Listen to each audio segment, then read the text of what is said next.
Hello friends, कल हमने carbohydrates के बारे में जाना।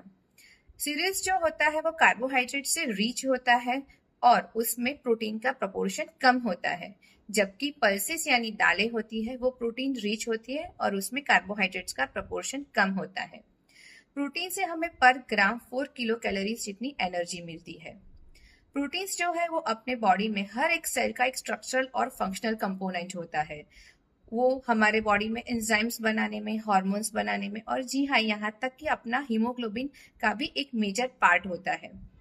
हमारे बॉडी में 50% ऑफ प्रोटीन जो है वो मसल्स में मौजूद होते हैं और बाकी का protein bones, cartilage, skin and hair में मौजूद होता है। हम जितना अच्छा प्रोटीन लेते हैं उतना अच्छा अपना मसल मास बनता है। मसल मास क्यों बढ़ाना है? क्योंकि अच्छा अगर मसल मास है तो हमारे बोन्स भी स्ट्रांग रहते हैं और हमारी जॉइंट्स की मोबिलिटी भी अच्छी रहती है। मसल मास स्ट्रांग होने से इंसुलिन की सेंसिटिविटी बढ़ जाती है। इंसुलिन की सेंसिटिविटी बढ़ना यानी कि ब्लड में मौजूदा शुगर जो है वो सेल्स में अच्छे से रिलीज हो पाएंगे और ब्लड में शुगर कम होगा तो डायबिटीज, हार्ट अटैक और स्ट्रोक का रिस्क भी कम हो जाएगा। यदि हमारा प्रोटीन इंटेक अच्छा है और साथ में फिजिकल एक्टिविटी भी अच्छी है तो हमारा अच्छा प्रोटीन की वजह से मसल मास बनेगा।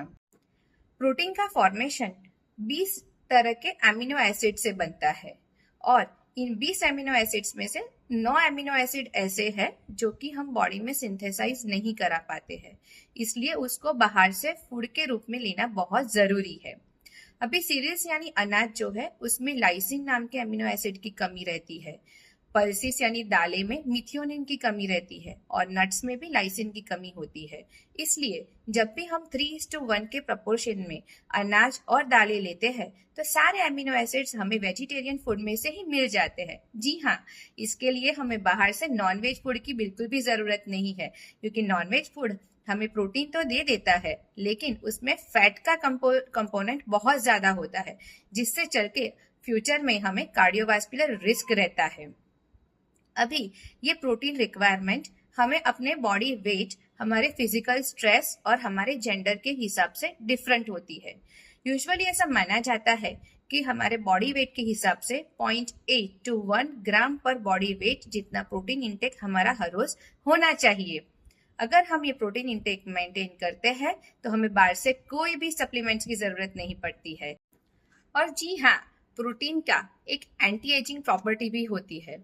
यदि आपको हमेशा यंग दिखना है तो आप अपना प्रोटीन इंटेक बढ़ा दीजिए और हमेशा यंग दिखिए। Thank you.